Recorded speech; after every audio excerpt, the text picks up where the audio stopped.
the board had about location of loading areas.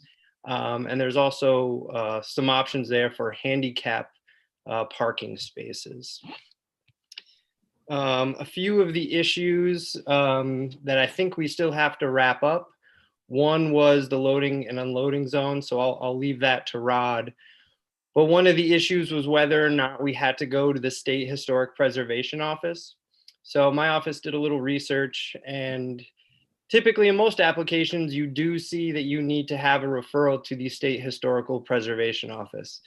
However, you only need to do a referral when there's a state permit involved, like a DEC permit or a DOT permit or some sort of state funding. For this project, there are no state permits that are required. And there's also no funding coming from the state. So referral to SHPO is not needed.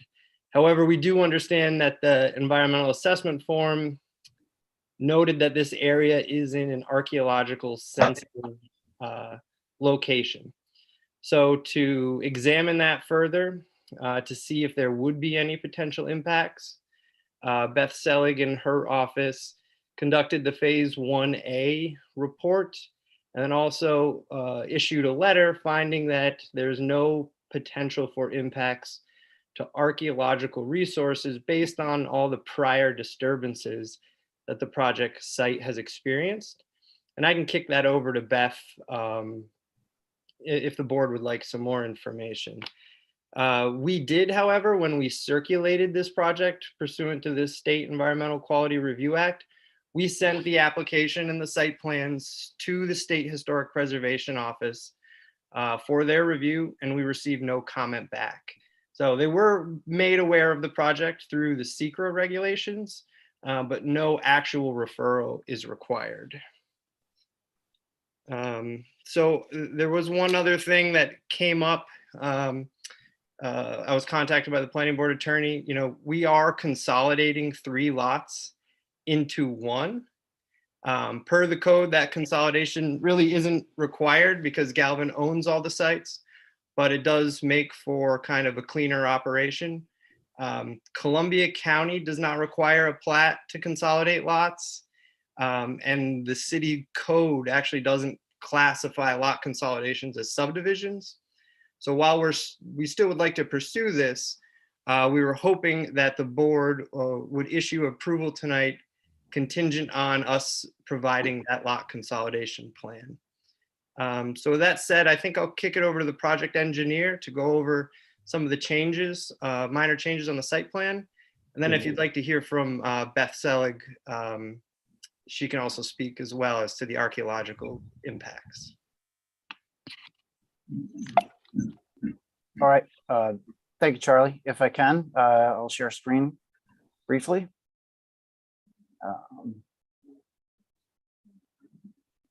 Here is the site plan that remains pretty much completely unchanged from that the board has seen and that we've previously submitted. What we did do in here at the board's request was further identify a couple of subjects which we had talked about at the last meeting. One was the subject of where loading and unloading would occur. And obviously there's different types of loading and unloading. There's just for the logistics and function of the facility itself, which are things like food, linens, various supplies, ongoing for the operation. I mean, obviously we have Prison Alley, which we heard in the conversations at the last month's meeting, is an area where that type of activity is understood to take place pretty commonly for the other businesses along that stretch.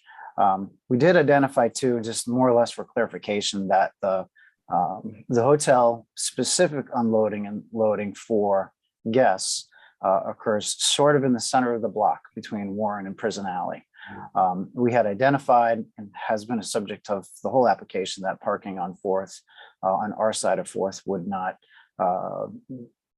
exist. So we have 60, 70 feet on either side of that unloading area specifically for guests, which could be designated to be used for more commercial deliveries and so on. I mean, I suppose we could all picture FedEx or UPS or something like that.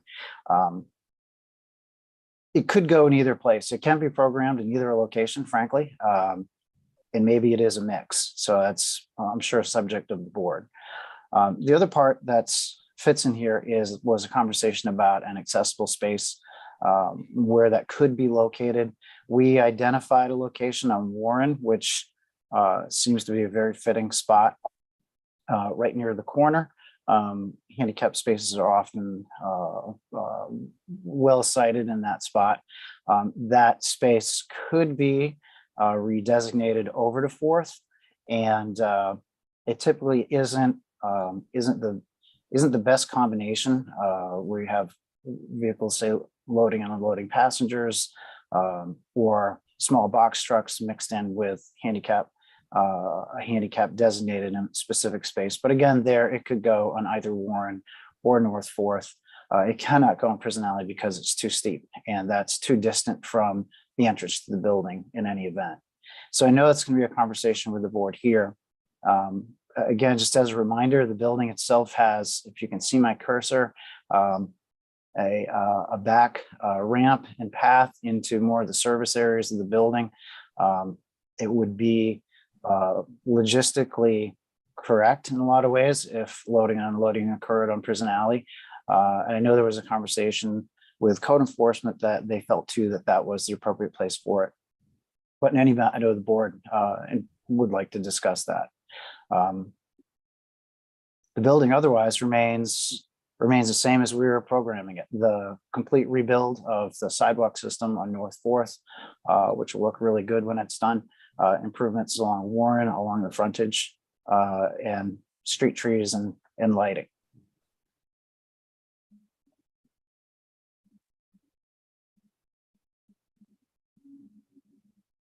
I think initially that's where I should leave it. So if the board has any questions related to the site plan, we can go over that now, or if you'd like to hear more information on the archaeological assessment, we can dive into that. Do we have any questions from anybody on the board?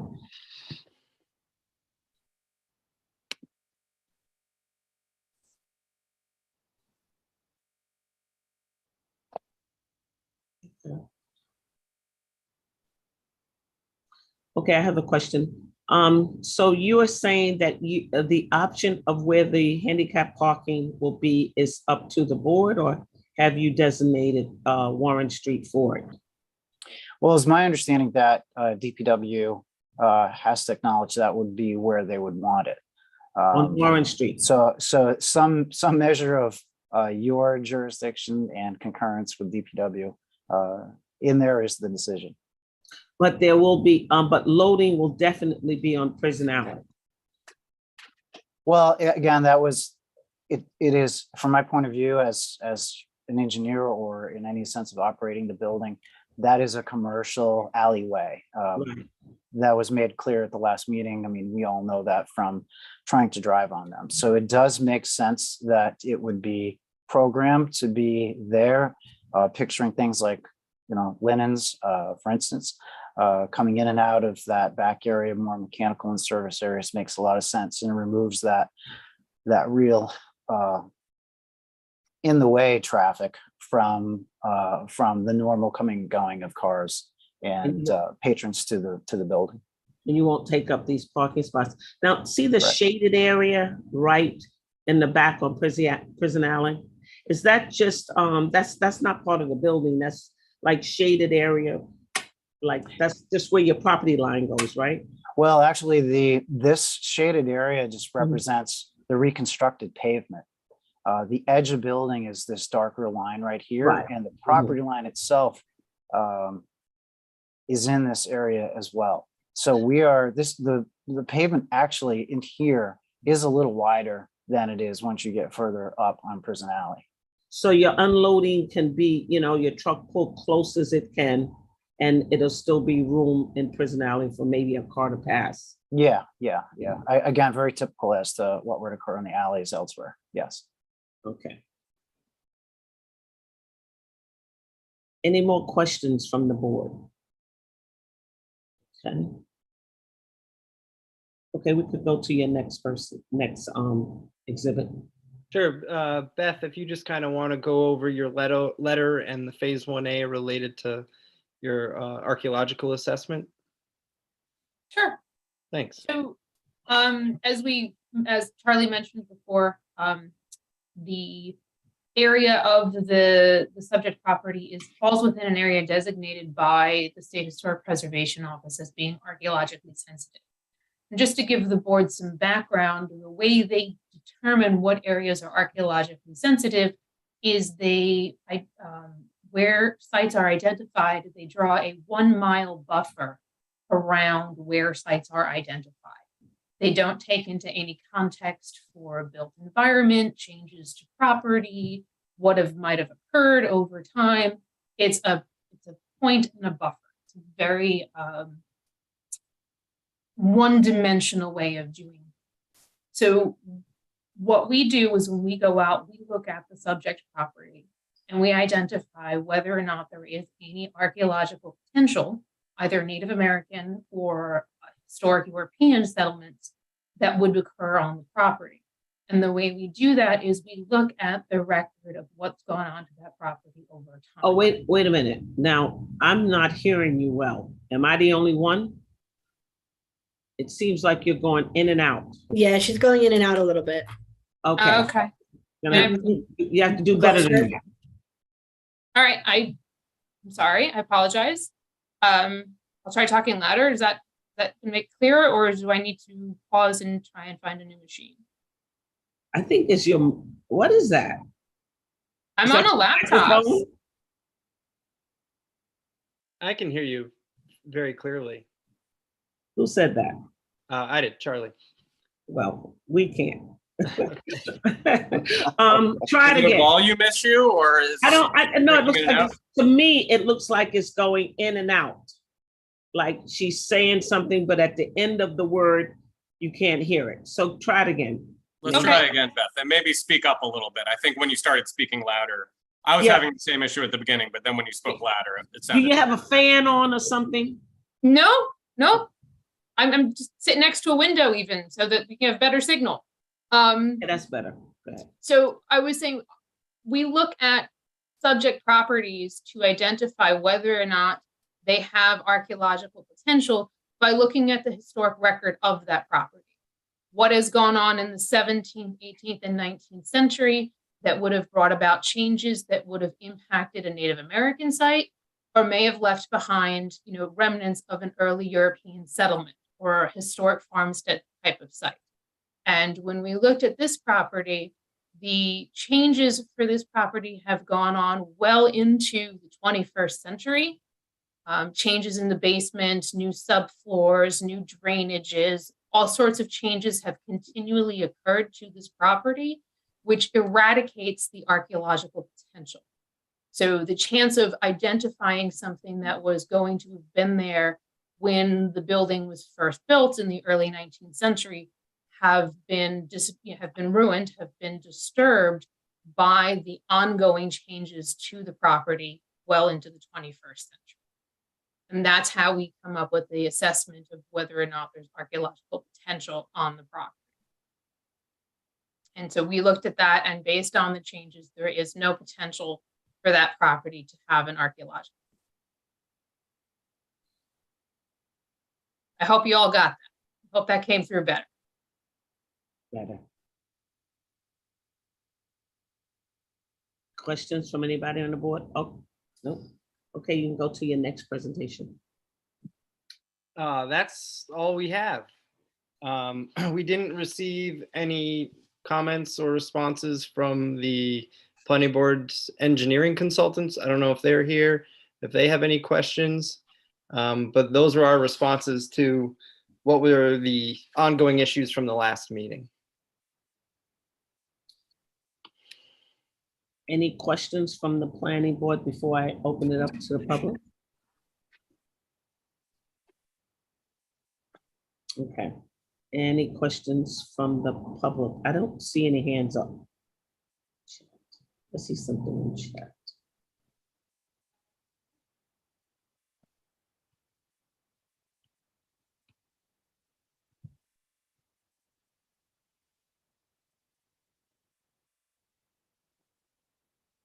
I have something from Linda. Linda's. Does anyone here have any question or action items? Let's capture that. I guess that has nothing to do with us. Any questions from the public regarding this application of 402, 406 Warren Street?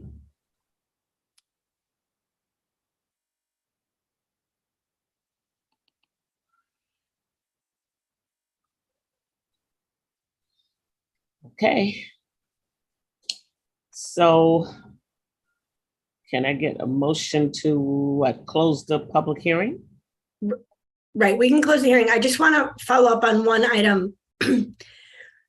Although the code doesn't specifically call the lot consolidation a subdivision, Craig Haig has said that it does require subdivision, and we've been treating them as subdivisions on other applications as well. So I agree that we can move forward and close the hearing, but I would like to have that consolidation plan as part of the package before the board votes on it.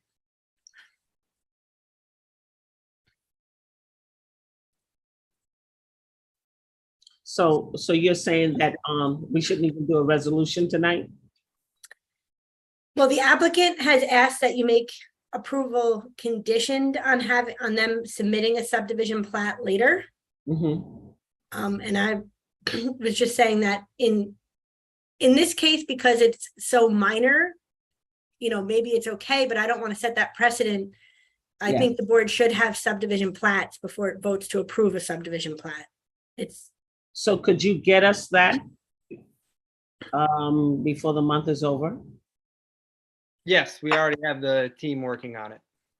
So you want to do a special meeting to approve this, and we can close the public hearing and do something to bring it back just to approve them?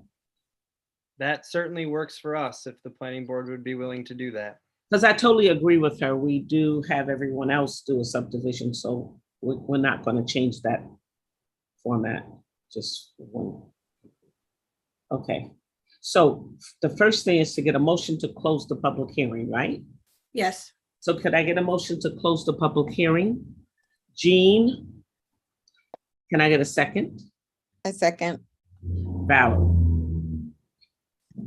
Now, a motion to have All in favor? all in favor? Forget that a lot.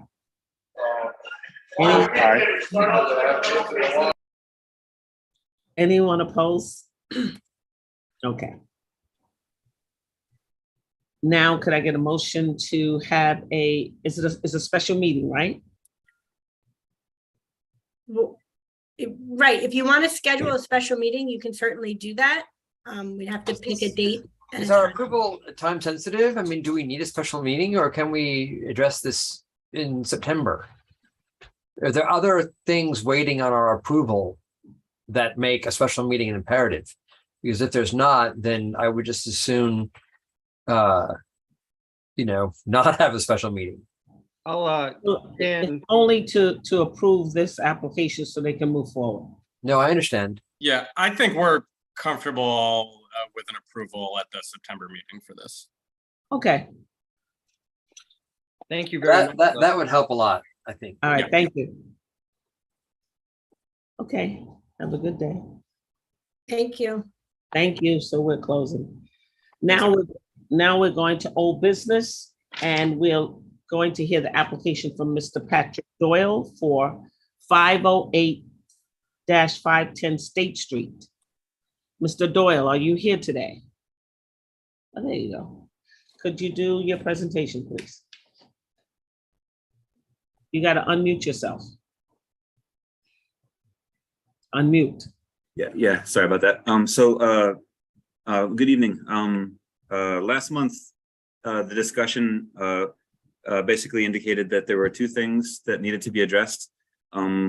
One of the things was that the stair entry that I'm proposing on the sidewalk was on City of Hudson land, and that I need a resolution approved by the Common Council before that could be approved. And I have the resolution, but we didn't get it in time for the last Common Council meeting. So unfortunately, that's waiting till the next common council meeting. So I don't have a decision on that yet. The other condition was to show a before and after site plan in terms of what's being proposed. So we've made that, and I'll share my screen here.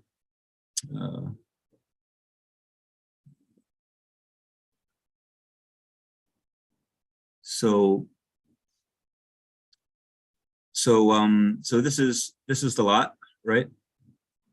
And we have State Street here. We have the sidewalk here. We have the building in discussion here. And this is the building as it was prior to demolition, that was done only for like the installation of members to support the building structurally. So these are old layouts, basically because we had to, run new structure in the building. We had to do some demolition. So on the left side here is 508 State Street. On the right side is 510. These are the stairs through a private alley. And my neighbor's building is here on one side and here on the other side. And as you move back through the lot, so this is the egress stair that we're in the process of replacing, only because it was too steep for code.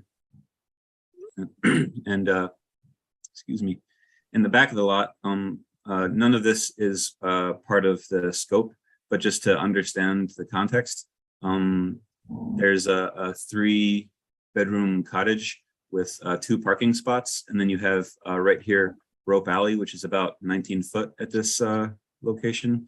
And this right now there's a raised garden bed and a little like 6-inch deck there, and my neighbor's tree. So not a whole lot going on. That's too crazy.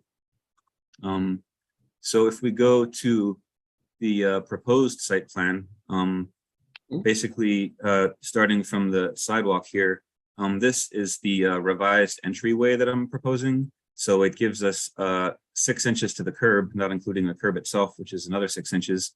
And then I'm asking for a 4-foot right of way here so I can install a deck to enter both 508 and 510. And that's pending common council.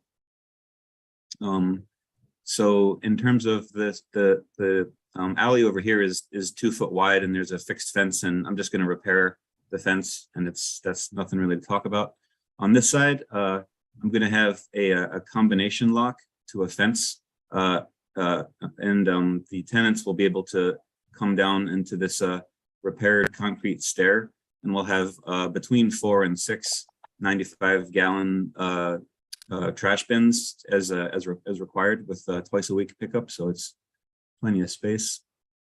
And as you move through this area, we're going to have sconces. There's 2 on the west side and 1 on the back of the building.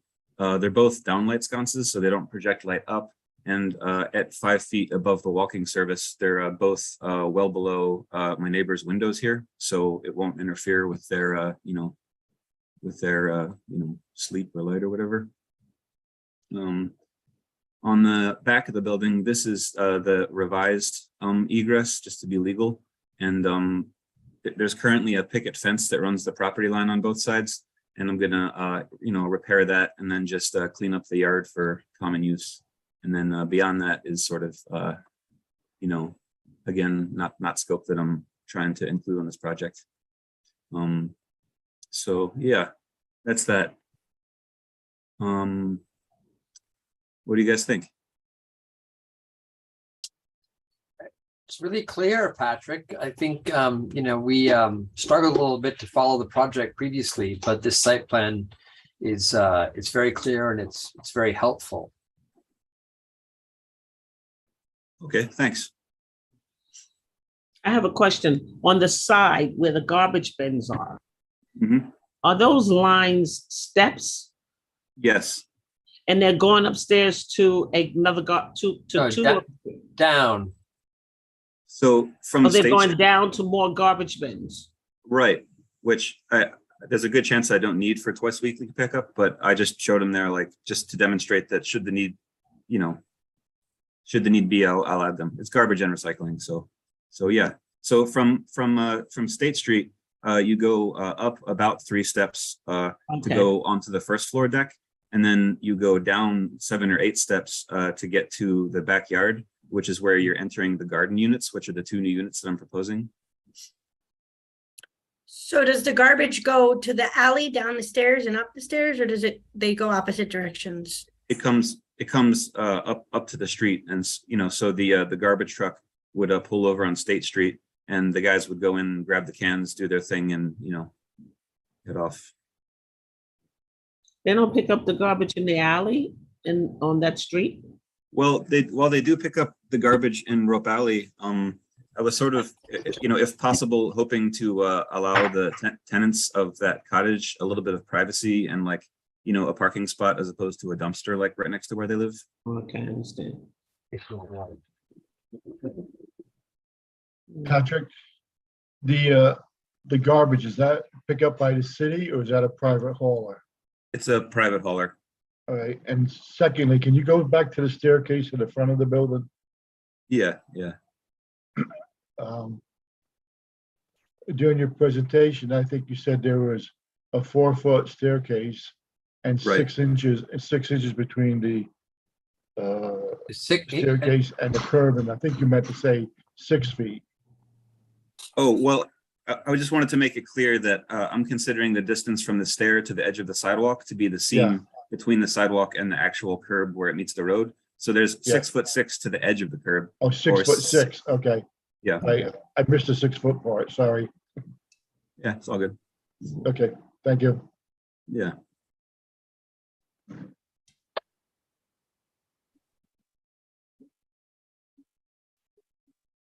You didn't get the permission yet from the city, you're saying, to what is it, rent their sidewalk? Well, I didn't. So Yeah. because Common Council meets the week after this meeting, I spoke with Crystal Heinz, but by the time I could get her on the phone, get the resolution from her, and then she could deliver it to the city's attorney, they didn't have time to prepare it before the Common Council. So basically, I'm just kind of in a little scheduling glitch. Okay. Victoria, can we act on this absent the Common Council, or what's the status? So A public hearing. the board could approve it conditioned on Common Council approving this layout. But the applicant then takes the risk that Common Council doesn't approve it or requests a change, and then he's got to come back and start over. So I would prefer that we wait to see what Common Council does, and then he comes back at the next meeting. We don't get a Well, public hearing. We on- also, we didn't have a resolution prepared because this just came in this afternoon. How about a public hearing? No? I believe you waived a public hearing We back did? in, I think in May you discussed waiving a hearing. You can change your mind and hold one if you want to schedule one Oh, for September. Sorry, can we just take a step back for a second? So if I were to have this approved conditional on Common Council and Common Council rejected the proposal, then I would have to come back to you regardless, right? So you're saying that I would have to start it all over again, but how is that more work than just being rejected, developing new plan and then resubmitting it?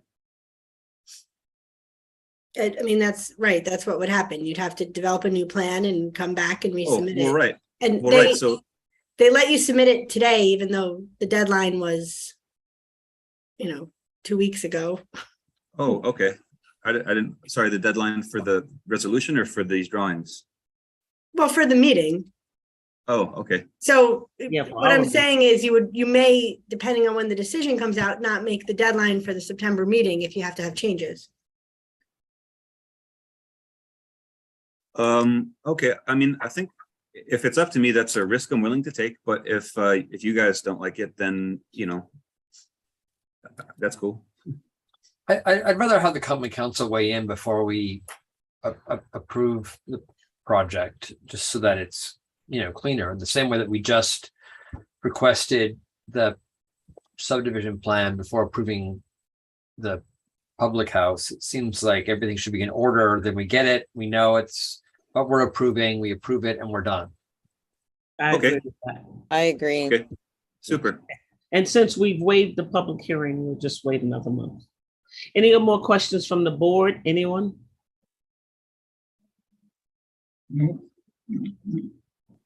Okay, cool. Well, I'll see you next month then, hopefully with some good news from the Common Council. Well, I do want to just, well, we don't have a public hearing, but Victoria, can I see if there's anybody want to ask a question? from the Sure. pub- Okay, anybody from the public would like to ask a question about this application? You have to stop sharing your screen, Mr. Doyle. Okay. Do I see any hands up? No? I don't see any. Okay. Okay, then we'll just move on. Thank you, Patrick. We will see you next month. Or, When we see you.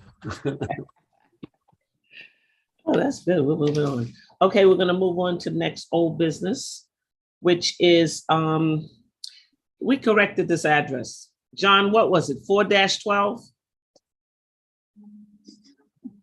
Hudson I Avenue? don't remember. Does anybody remember what we corrected this It address? was 612, I believe. 6 to 12, yeah, that's right. That Why is. do I keep, okay, so let's correct this for good. 6-12 Hudson Avenue.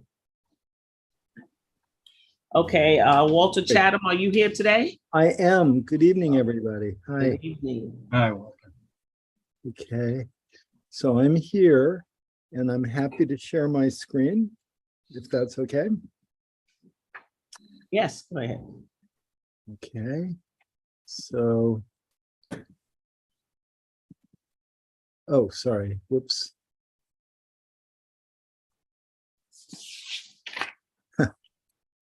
Now I have to be very careful.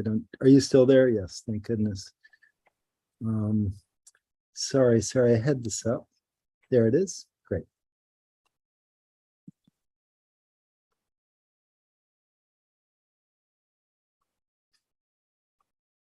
Okay, so can everyone see that? Mhm. Great. I think this is a public hearing, is that right? Are we doing a public hearing this evening? We did schedule one. Lynn, I don't know if, Yes. yeah, okay. Well, I guess my question is, should I go over everything again? Or, I didn't put it down as a public hearing, I'm sorry. Oh, okay, all right. Well, we should still open it for the public and then, Yeah. Walter, it's gonna have to be continued anyways, and I'll explain why after, but Okay, that's fine. Whatever your process is, we're happy to work with you guys. So what would you like me to do to just describe it again? So the property here is 2.74 acres. And right now it is subdivided into 3 parcels, a kind of large irregular shaped parcel that surround a parcel that has the old Claverack transport barn on it, and then the house that Mary and I live in here.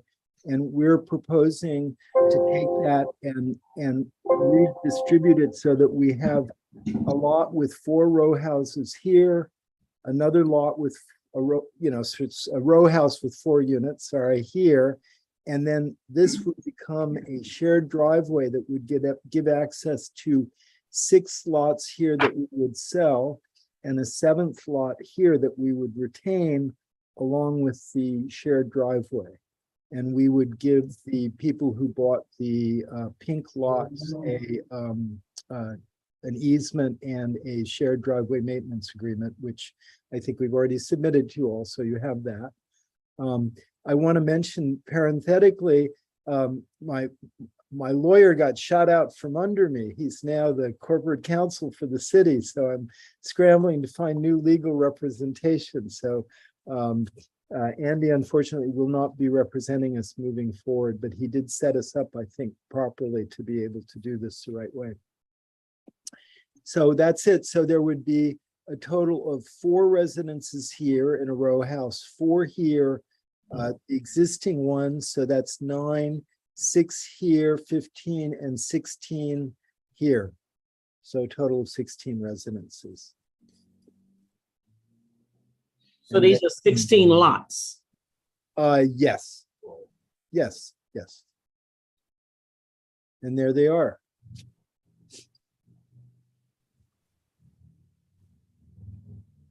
And so I think we had had a discussion with the planning board about developing a concept for a shared driveway that would be comparable to a Hudson City street.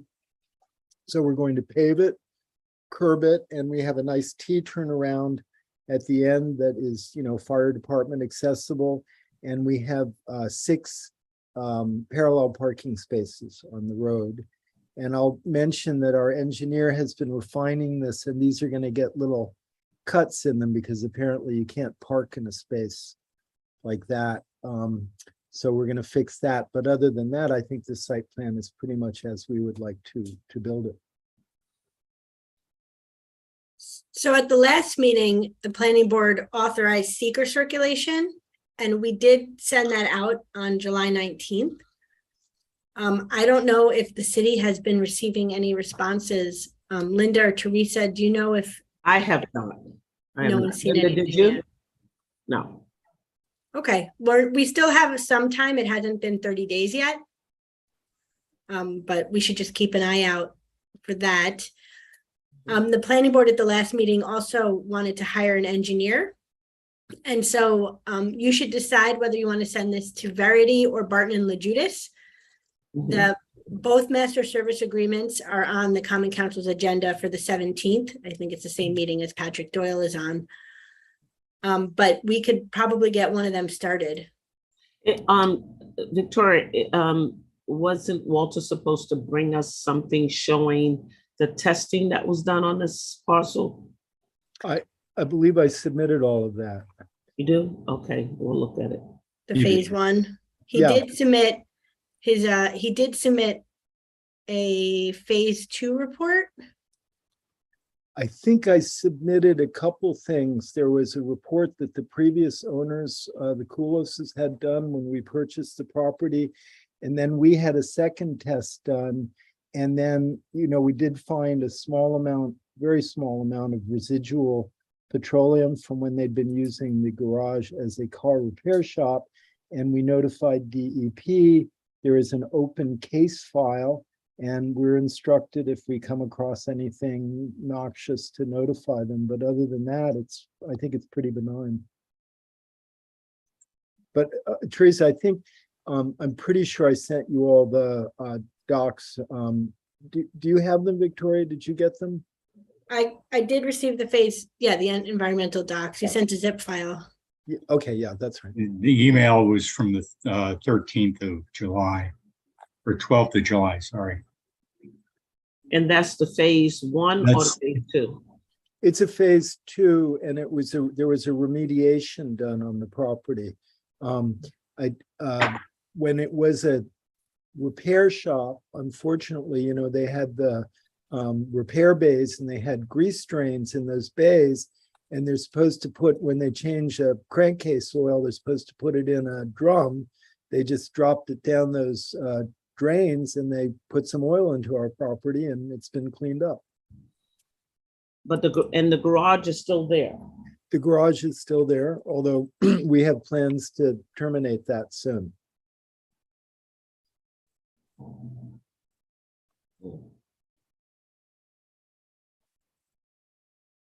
Okay, any questions from the planning board?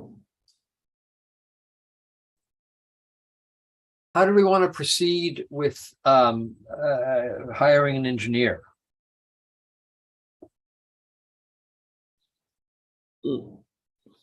I would say let's go to the second one. We just used Verity, right? Mhm. So let's try the other one. Okay. So if you tell me should I send, I guess I would send the drawings to you all and you would forward them. Pat? Right, I think we need to reach out to, if Teresa, I understand you properly, what you're saying is that we should hire Barton LaJudas on this one. Which is Yes, fine, but we would need to reach out to them, make sure they have room on their docket, that this is the right fit for them. If they say yes, then we arrange for the documents to be forwarded to them for review. If they say no, then we would go to Verity. okay. So that's what we're gonna do, Walter. So we'll keep him abreast as to what we need, right? Yes. So who are you delegating to be responsible to call Ryan Whites at BNL? Okay, volunteers don't all volunteer at the same time. I can call Ryan. Oh, thank you, co-chair.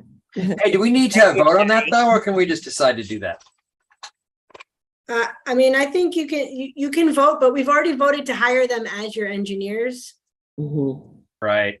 So we can have a motion to assign this project to B&L. We could? Yep. Do you want to, does the board want to do that? Sure. Why not? Yeah, we'll make a motion, as Larry said. Go ahead and give it to Barton and the Judas, and then the backup to Verity. Okay, so who seconds that motion? I'll second it. Okay, all in favor? Aye. Aye. Any Aye. opposed? Good. Who wants to work with Larry? What? I don't need help on this one. No, but Larry, you know how I like it. It's a working board, so I kind of want everybody to get there a little. I'll help. Yeah, Larry. yeah. But Yeah, I I can- know you don't need the. I don't know you don't need the help, Larry, but I'll work with Okay, you. yeah, come on. You're not gonna learn nothing if you don't. I've learned so much by being here, just by jumping in there. So come on, we're a working board, a 7-member board, individually minded. Victoria, I want to ask you a question. So is phase 1 of the contaminants of this property important to us? You said you received phase 2. You're right. I received the phase 2 report. So generally phase 1 is when they look at like history and Well, can we get all of it? Walter, do you have a phase 1? I don't. Teresa, I think a phase 1 is done to determine, just if there is a reason to go To to do a a phase phase 2. 2. The phase 2 is actually the heart of the matter, because that's where they actually physically examined the property, found pollution, and we have 2 enormous holes in the middle of our poor garage that are filled with gravel and all kinds of stuff dug up outside that we've been repairing for years. So it has been cleaned, and we have that documented. And as I say, occasionally we had somebody do the test pits that are actually on the survey in those locations. We had that done when we bought the property, and that's where they found where the old drains used to go out, just a small amount of residual stuff. And so we called DEP and said, hey, we found this, what do we do? And they said, don't worry about it, we'll open the file. So if you contact DEP and ask them for this address, they will say, yes, we have an open case file on that, because Mary and I opened it. So long story short, Teresa, the phase 1 would have said, we looked at all the materials for the site and we think there's a reason to go in and do actual testing, or there's no reason to do actual testing. Because they did actual testing, the phase 1 is less important because they recommended testing, they did the testing, and we have the results of that testing. That's the phase 2 report. Okay, but the garage is still there. Would testing need to be conducted when that garage is disturbed? Yeah, I mean, what he said was that if anyone encounters anything, they have to stop work and call. Okay. But let me just say this, they did very much clean that garage. And when we bought it, they had taken everything out of the ground and left these 2 enormous holes that we had to fill with gravel. And, we have, pretty much certified that the building itself is not where the bad stuff is. It's where it came out of a pipe at the end of a, just a dead end, what they call a daylight drain. Didn't go anywhere except out into the field. And that's where the bad stuff actually ran out. So that's where there's a little bit of, stuff. But, again, we've been planting everything they tell you to plant, and we'll have it tested again when we start excavating. Okay. Any more questions from the board? So do you think we should move this into a public hearing? Because you did set it, we should open it, and then we have to continue it to the next month in any event. Okay. So I should open it now? Yep. Okay, can I get a motion to open the public hearing on 6-12 Hudson Avenue, even though it's not on the agenda that way? Just an error on the So agenda. moved. Okay, that's Larry, who's second? I second. I second. Valerie second, okay. All in favor? Aye. Any opposed? Okay, so we're going to continue this public hearing. Do I need a motion to continue the But public hearing? we should first see if anyone in the audience wants to talk about it or make comments. All right, let me go back. Stop sharing your screen, Mr. Chatham, so we can see if anybody got their hand raised and wants to ask a question about 6-12 Hudson Avenue. Anybody from the public have any questions? Okay. I don't see any hands up. Okay, then we can do a motion to continue the public hearing to September 13th. Is that true? Is that right? Mhm. Yes, Yes. yeah, Could I get a motion? at 6 p.m. Motion. Dustin? Okay. All in favor? Aye. Any opposed? Anybody opposed? No? Okay. Walter, we'll see you next month, or we'll keep in touch with you before to let you know if we need anything, okay? Okay, I'm gonna send you a nice updated, fresh set of my plans and the Yeah, engineering. but whatever you send me, do not send an expiration date on it, okay? Like, Okay, and all right. don't send things that I have to create a password. Do I Don't- do that? No, No. don't send links that I have to create a password just to get in. Okay, That doesn't work with me. I don't, I'm I not hear you. comfortable with That that. doesn't work for me so well either. Okay. So I'm with you on that. And then send it to everyone, all 7 of us, 8, 9, 10. Don't forget. Okey-doke. Linda. Okey doke, will do. All right, thank you. Thank you, everybody. Have a nice hot summer. Thank Bye, you, Walter. Oh, moving along. Okay, our next applicant is 612, 614-620 Columbia Street. That is the Hudson Forum. That's the theater. Are you here tonight to present? Where are you? Hello again. Hi, Dan. Hi. I'm joined by Charlie Gottlieb, who I'm going to let introduce our goals for this evening. Go ahead, Charlie. Hi, good evening again, everyone. My smart tablet is restarting, so I'll have some of my notes momentarily. But Charlie Gottlieb, Whiteman, Osterman, and Hannah here with Dan Kent. We also have with us Mike Tucker from Langen Engineering, who is the project engineer, as well as Jack Esterson from Think Architecture, the project architect, and also Ken Worsted from Creighton Manning. We submitted in July. Oh, I'm ready to go here. Hang on one second. We submitted a revised or additional information in July. We included a revised application form, noting that we are now seeking a subdivision. We are not creating a new lot. What we're doing is just changing the lot lines, and Mike can go through that with you.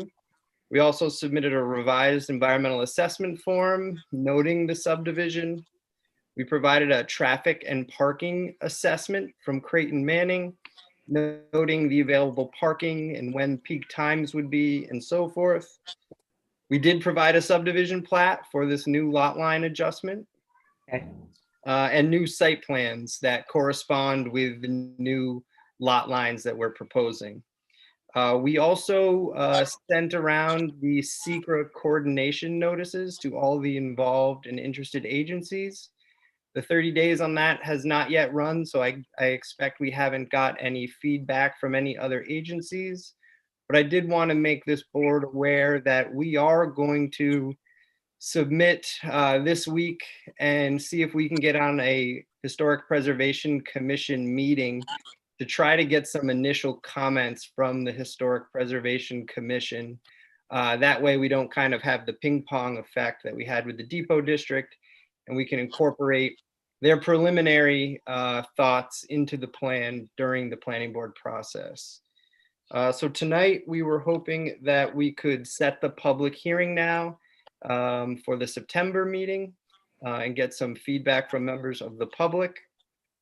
We also did not receive yet any comments from the planning board engineer. So if we could receive those before the next meeting, we can also try to respond to those prior to the next meeting. So that said, I'll hand it over to Mike from Langen, who can go over mainly the changes to the lot lines. One thing I'd specifically like to point out is we did put dumpster enclosures around the dumpsters to try to block the visual impacts and some potential odor impacts as well.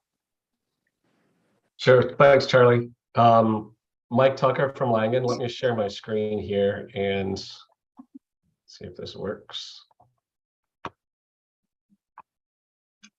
There we go. So this is our updated site plan. I've highlighted in blue the proposed lot line that includes the lot line adjustment. So this back portion that used to be part of this long skinny residential lot is being merged with the theater lot now, because that's the portion that will have the dumpsters, incorporate the loading area, and also have some of the mechanical equipment. Is this where the garage is?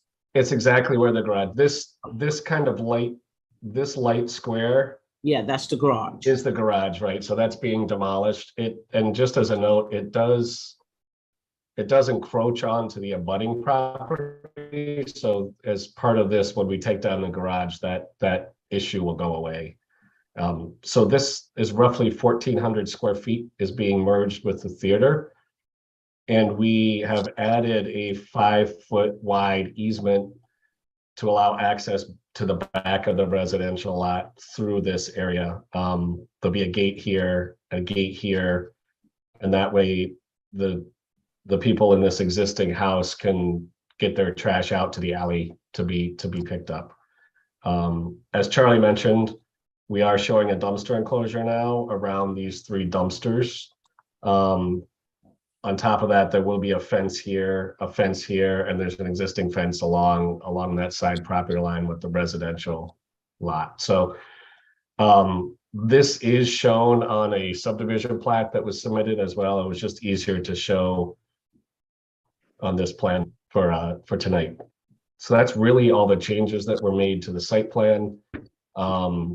As Charlie said, we're awaiting comments from the planning board engineer. And once we get those, we'll make any necessary adjustments as well. Did we designate an engineer for this? I don't remember. I was just looking through my notes to see if I don't think we did, because I think we put off designated any engineer until we got common council approval for the master services agreement, right? We had temporary approval under a case by case review for the depot district and the hotel, but everything beyond that, I think we were holding off till we got a master service agreement set up.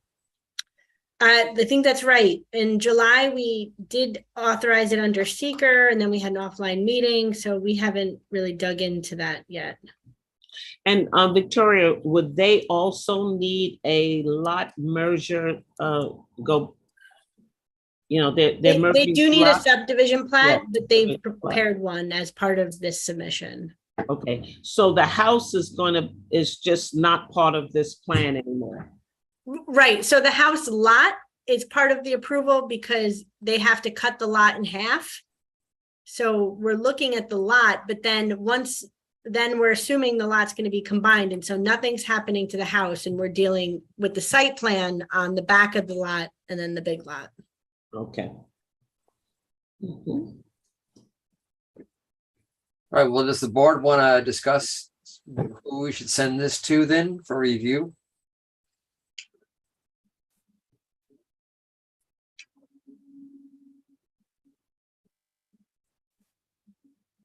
Faraday? Go to the next people. See if they can work on this one, or how do you want to do this? How do the board want to do this?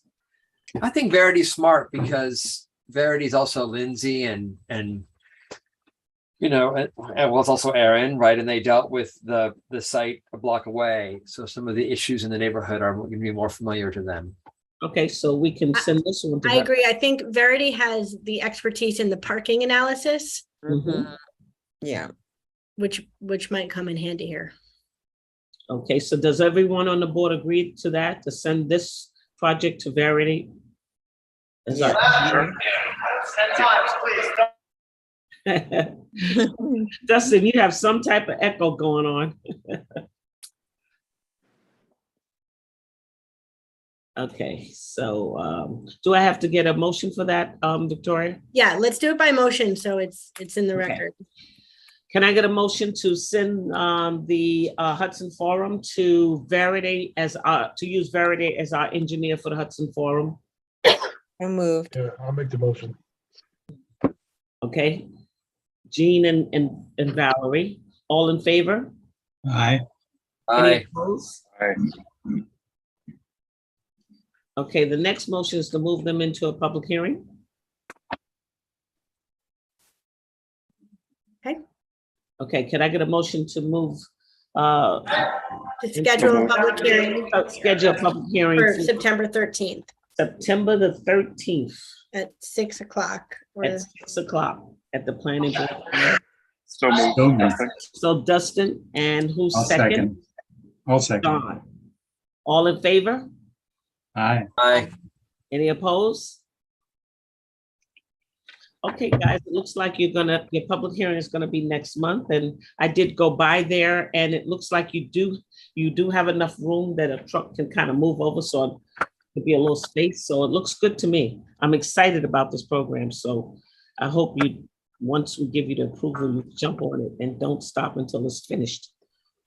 Also, same question or issue as before. Linda or Teresa, can one of you just make sure you're checking the mailbox at City Hall, because we should start getting some comments back from some of the agencies. Linda, will you do that? Yeah, Linda, yeah, she'll do it. Like, I'll get something in the email. Linda's the one that checks the mailbox for me, right, Linda? Because she goes there all the time. And Thank is the planning board okay if I send the project submissions that we've done thus far over to Lindsay or to Aaron so they can start their review? Go Yep. ahead. Okay. Yeah. We need you to do that, yes. Also, is there any reason this needs to be referred to county planning? Are we within 500 feet of? Yeah, that was on my list. I do believe that Columbia Street or Avenue is a part of New York State Route 9. So we would It be is. 100 feet of it. So that was on my to-do list, is to try to get a GML referral as well. So the county has taken the position, as far as I know, that Hudson maintains that portion of Columbia Street, so we don't need to do referrals. But if we have the motion, I'll call Patrice Perry, make sure she doesn't want to see it. And if she does, we'll send it over. Okay, that sounds good. So motion to refer to county planning. Motion to There's- refer to county planning. There's Jean? there's two county buildings. Oh, well, then You it definitely needs it. Yeah, right. You Columbia have the Opportunities. 610 State Street, and you have the 561 Street, the county motor vehicle office. Yes. I don't that's- know if that's within a 500 foot. Okay, if there's two county buildings, then Yes. yes, it needs to be referred. Okay, so can I get a motion to refer this to the, what were you saying, Victoria? Refer it- County planning pursuant to 239M of the general municipal law. Can I get a motion? Jean, second. I second that. Dustin, okay. All in favor? Aye. Aye. Any opposed? Okay, so we'll do that and we'll see you guys next month, right? Yep. Thank you very much. And Thank you. we'll also report back on whatever feedback we get from the HPC before the next meeting. Okay. Thanks, everyone. Have a good night. Take care. Thank you. Thank you. Wow, that was a great meeting. Wow. Okay, now we go to other business. Okay, now we're gonna review, Linda, you didn't get a chance to send us the minutes from July, did you? Okay, so we're gonna scrap that. She didn't get a chance, everybody keep Linda in your prayers. Okay, now we're gonna review, Valerie, you ready to review and approve the bills?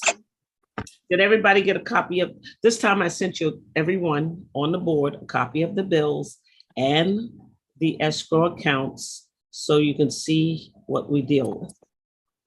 It's just that Victoria, we didn't get escrow from the forum,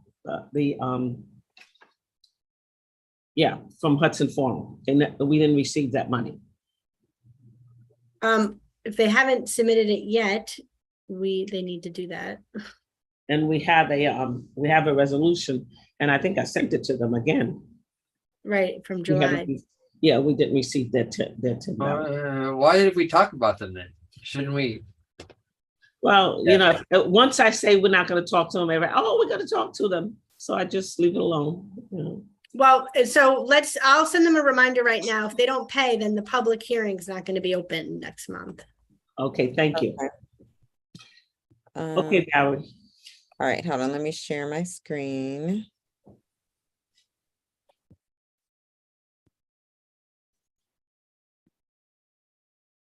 Okay. So I believe these are all the bills for August. And if everyone's looked at them, I don't know if I necessarily need to go through them one by one, but they're all for our CP. One for $1,012.50 for 6575 North 7th Street. The second one is 549 Washington Street. That's for escrow for $22.50. Another one for 402-406 Warren Street, $495. And then as Teresa discussed, the Hudson Forum, the escrow hasn't been deposited, but the invoice is for $855. The fifth one is for 412 Hudson Avenue for $472.50, and then just the planning board general account for $438.75. And there was questions if we had a general account, and we do. That's when that's the general account. That's the one we pay from our own budget. Correct. Go for the motion. Go for the motion. Oh, motion to approve these bills. So moved. Oh. Okay, I'm trying to. There we go. All in favor? Aye. Anybody disapprove? Okay, so the bills are, the approval is given for the bills. We'll send that to Tracy. Right, Linda? Just like that. Okay, now what happens to the bill? Do you have to hang on to it till the escrow's deposited, or? No, we give it to the clerk, and they'll hang on to it until the escrow. Okay. But see, the thing is for us to approve it, and escrow come in, then they'll pay it. But we don't want to not approve it. Right. And we started listing them like that and posting them on our page so that everybody can see them. Okay. Any questions, they can go to the page or go to the clerk or the treasurer. All right. Planning board training. Oh, don't all jump on me at the same time. How many of you have? Come on, guys. I'm telling you, the training is liberating. I remember there was a link of some sort that you sent us. Victoria, can you send the link out again? Yeah, let me find it. I'll send it back out. I feel like, yeah. And Come on, guys. I mean, I don't want to lose any of you, but I'm not taking this. I'm institutionalized. I believe in everybody doing the right thing. Okay? So if I took it several times, you're going to take it. And you don't have to pass. Remember, all you have to do is show that you took the training. Well, we want to pass, but yeah. It would be a little embarrassing if you didn't pass. I took it. Okay, so I expect to see something by next month, please. Yes, for sure. I'm All assuming, right. I mean, do they, is it I'm assuming that it happens, is it an ongoing? Yes, all online. Okay, got it. Okay, Yeah, it talks to you, right? And then it gives you a test. okay. All right, I'm sending it. Thank you. And to me too, because like I said, the training for the sequel, I'm gonna do every year until I get 100. And then I'll keep getting 100 over and over. So I have it well done. Okay, now we're gonna go to the resolutions. Victoria is going to present to us the resolution for the city, that the city adopted for video conference. And even though other agencies are making their own, Victoria says we don't need that. We can just follow what the city says, right? Correct. The city adopted a video conference policy that applies to all boards and committees of the city. So actually, I don't think you even can adopt your own. But what this policy does is, well, let me start by saying right now we are still in this COVID emergency, which has been continued on a monthly basis. And so while this emergency is continued, the board can continue to meet on Zoom without following anything in this video conference policy, because the COVID emergency suspends the open meeting law. Once the open meeting law suspension ends, then the board has to go back to following the open meetings law. And the open meetings law generally requires that meetings be held in public with some exceptions. And so this video conference policy outlines the exceptions which would allow some board members to attend remotely. So in general, once this COVID emergency is over, a quorum of the board has to be meeting in person. And so really this authorizes hybrid meetings. And so you have to have extraordinary circumstances for participating by video. So let's say that you had an illness that very weakened immune system, then you would have dispensation to be allowed to participate remotely, while everyone else, a majority of the board, is still meeting in public. And so these extraordinary circumstances are outlined. The city was generous and they did include an annual vacation period. So you could attend from vacation, but not too many days per year, 4 meetings per year. So you have to notify in advance. And then if we go to that hybrid model where one member is attending remotely, then the public has to be allowed to attend remotely as well. And so, once it's opened up to be hybrid, it's hybrid for everyone.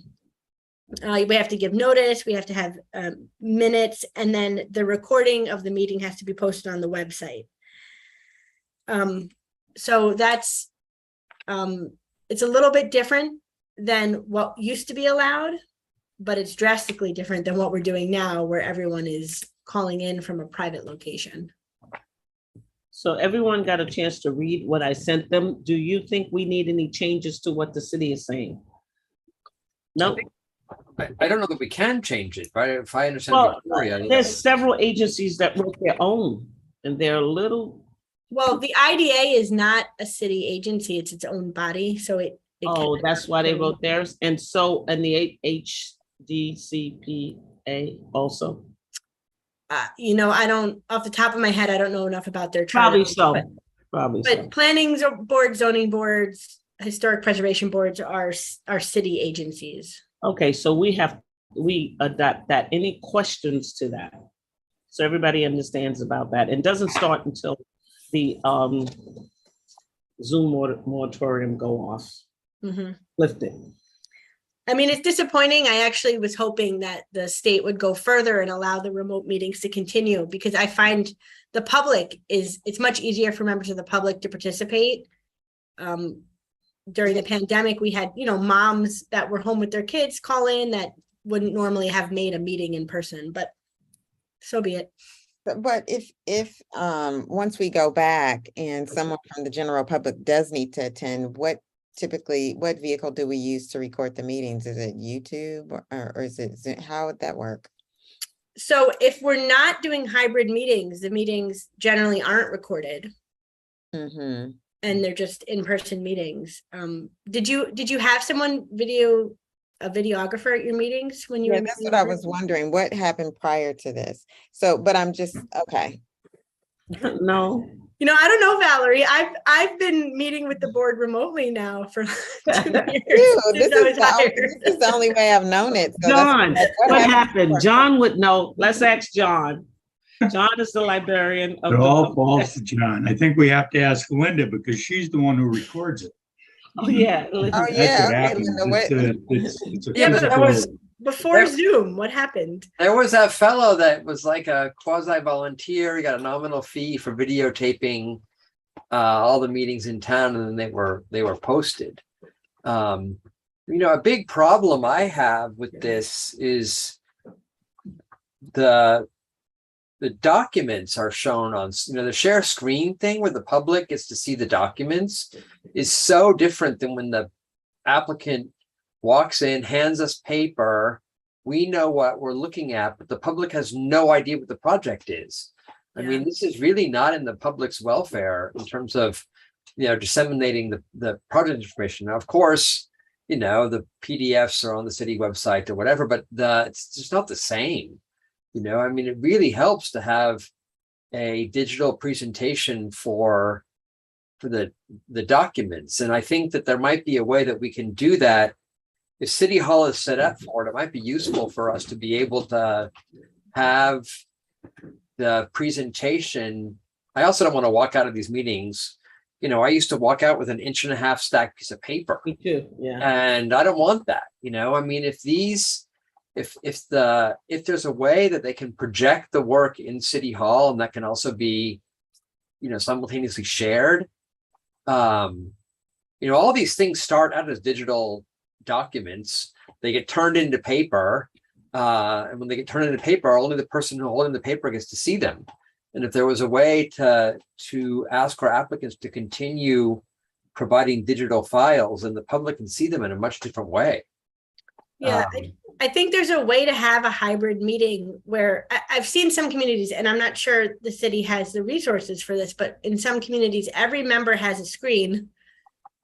And then the meeting is, run on Zoom and run in person with every member having a screen so that the presentations can be seen. And then also a big screen for the audience. But it takes a lot of technology to do that. Yeah. I just wonder, even like tonight, it's like, Walter brings up his plan and everyone can see it. It's so different than him handing us a piece of paper. Exactly. And the public has no idea what's pink and what's yellow and what we're talking about. And, it really is. We have a level of participation in the process because the public gets to see what we're looking at in a way that, historically speaking, you just didn't know. You couldn't see it. There's like an easel or whatever, but you got to sit in the front, or can't really read it from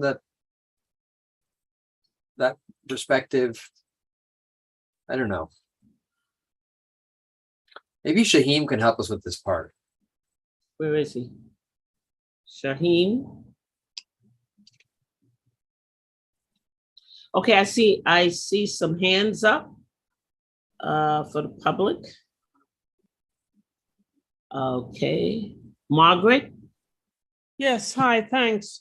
Margaret Morris from the Common Council. I just want to assure you all that the fact that we are moving to in-person participation for elected officials does not mean that we are moving away from having virtual participation by the public. We will continue to have Zoom meetings, Zoom links, virtual participation, presentation of documents and so forth in a Zoom scenario or whatever virtual technology we are using. This just relates to the requirement of elected officials meeting in person. And I think that we have all come to know over the last couple of years, 2 years, that the ability of the public to participate virtually has greatly improved and enhanced the ability of the public to participate in meetings. That's not going to go away. And I just wanted to say that is going to continue. There is absolutely no reason why your board cannot continue to meet You may be meeting in person, but there's no reason why the public cannot participate virtually, why there will not be a Zoom link, why people presenting will not be able to present virtually. All of the issues that you have raised about, presenting screens, presenting data formats and so forth, none of that will go away. I just want to make that point. So if the public is allowed to attend virtually, will they be allowed to ask questions? Of course. Okay. Of course. So the city does have the tools to do this. Absolutely. Oh, good. We're currently doing it, and that will not stop. And nothing, like right now, I am participating from home. If y'all were having a meeting in person, you would be meeting in person, and the issue with regard to the quorum relates to the elected officials meeting in person, unless there is some exceptional circumstance. But the recommendation from the state is that where we have the ability, and we now have the ability in Hudson to do this, where we have the ability to provide access to the public virtually, we should do so. So Ms. Morris, to address the question. Sorry, Margaret. From board member Ballon. If we're all in person and someone hands out maps, how do the people watching on Zoom see them? And I think that's something we need to. Okay, so materials, I don't know what you mean by somebody hands out maps, but materials presented in a meeting should be provided 24 hours in advance and posted to the city website so that everybody can access them. There should be no, like, if I cannot show up at a common council meeting and hand out materials. I submit anything that's going to be reviewed or discussed ahead of time, so that it's on the city website and everybody can access whatever it is that's going to be discussed. But at the time of the meeting, can the applicant present their application or map or site plan by video to the people at home and present?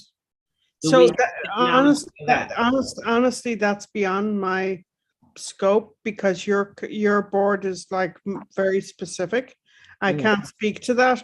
I would have hoped that any applicants coming to your board and presenting materials would provide them to you in advance, that you would be able to post them to a website that the public could access, so that anybody, even if I was calling in, let's say I don't have the ability to do a video session and watch it, I could at least log in, download the materials and have them in front of me as I'm following the discussion.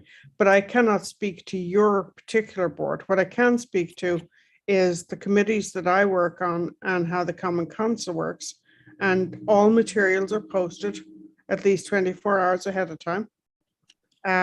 You can't just show up and hand out something. That's not how it works. Right. I think the particular thing, and I think it relates both to this board, maybe to zoning, although I don't know, but certainly to HPC, is that very often, even when the applicant has presented something, within the 24-hour thing, they make a presentation to the board. And particularly that presentation counts, I think, when there's a public hearing.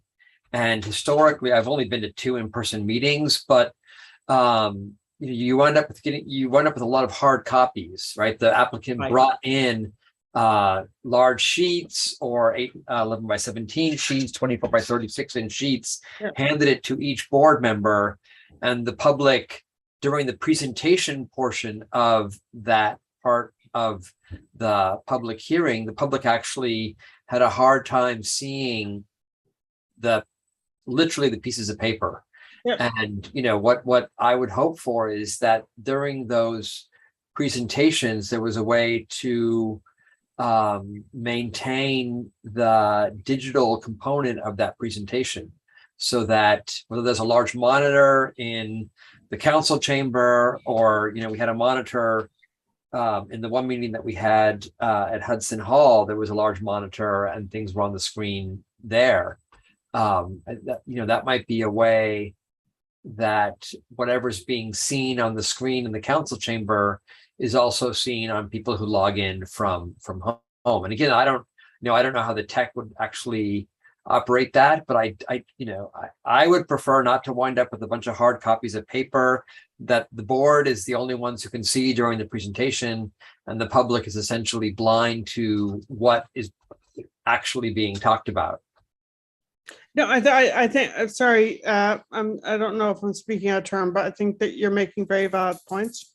And what I would hope is that any applicant or person or any individual making any presentation to any committee, subcommittee, or whatever in the city would submit the materials in advance, and that those materials could be disseminated, placed on your in a folder for your documents for your meetings, so that even if I am calling in, say I don't have, I'm not going to call in via a Zoom meeting or whatever, I have the ability to download those documents and have them in front of me and follow along as the conversation is going on.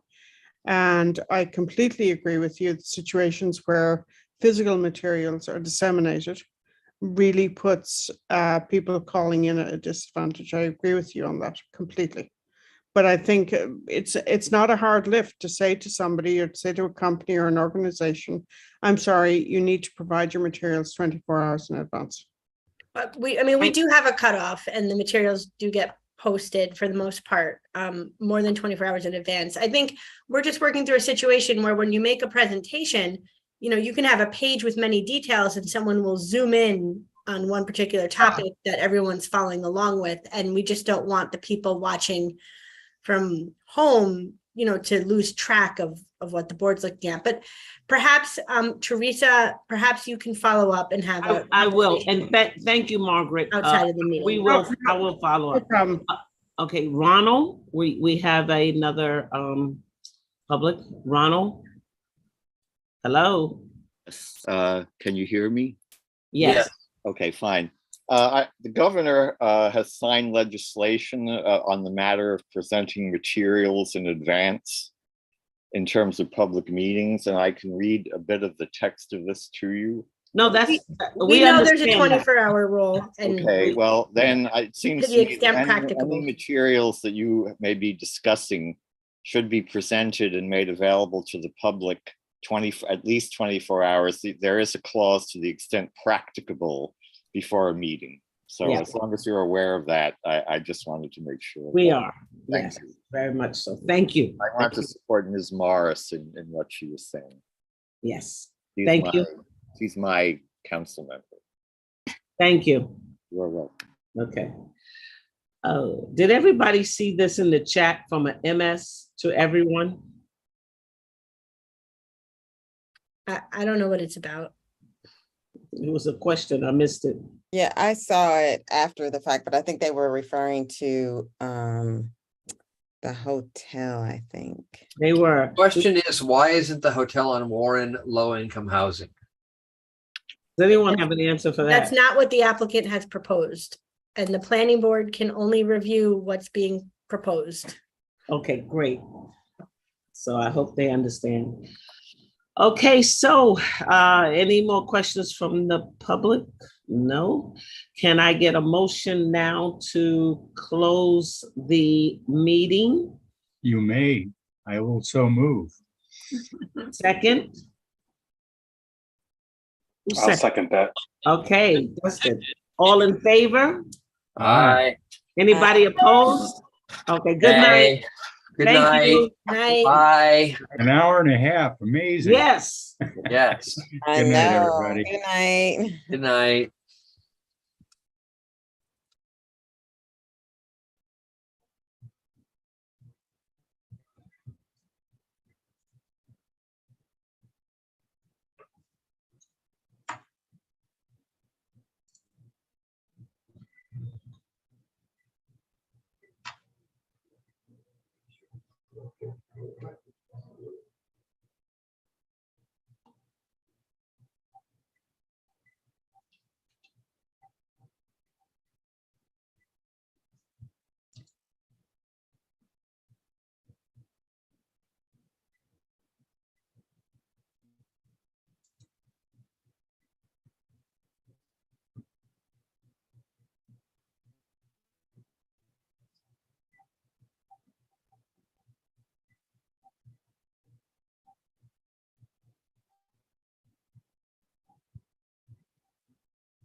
I guess I called your phone by mistake, 9298900. Not sure. Yeah, I know, so that's what I was looking for.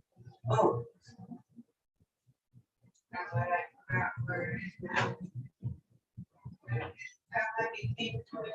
No, you called my phone. Your phone's sitting right there where you put it. 9298900. Yours is right here where you put it. What is it? You were sitting with it right here. So it did call. Yeah, it was yours, Brendan. We have the same thing. 9298900. That's your phone number. Yeah. Oh, I see. You couldn't find. I couldn't find my phone. It's right where you put it. That's right. Exactly. Behind there, because you were talking or something, and I figured I better not get up. I better just drop it there, and then missed call. From you. 9432922. That's you. Yeah, I know. Oh, you called me? You called me. Oh, I called me. Never mind. Should I slide it, get rid of it?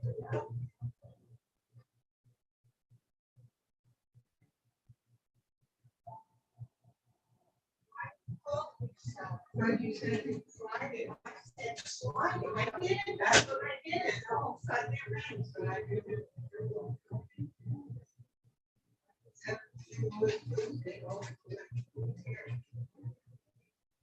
Oh, that's the one. Then want to sit down there? Join for a little while? Oh, that's what I was hoping we could, but I didn't see anything actually. There's Bertha and her daughter. So we need a jacket, I think. No, we don't. I'm freezing. That's because the air conditioning's on. Oh, I don't think we should have that on. Okay. Right now. I need something to eat. I know I need something. Yes, you did. I made some for us. Oh, that's right. I need to talk. I'm talking. Chips. You're killing me. No, I'm not. A couple of people up here, if you gotta talk, and tell me.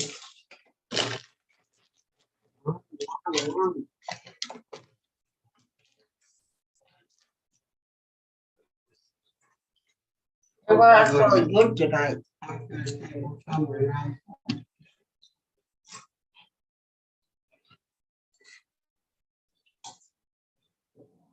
I was gonna say, did you leave? I didn't. Yes, you did.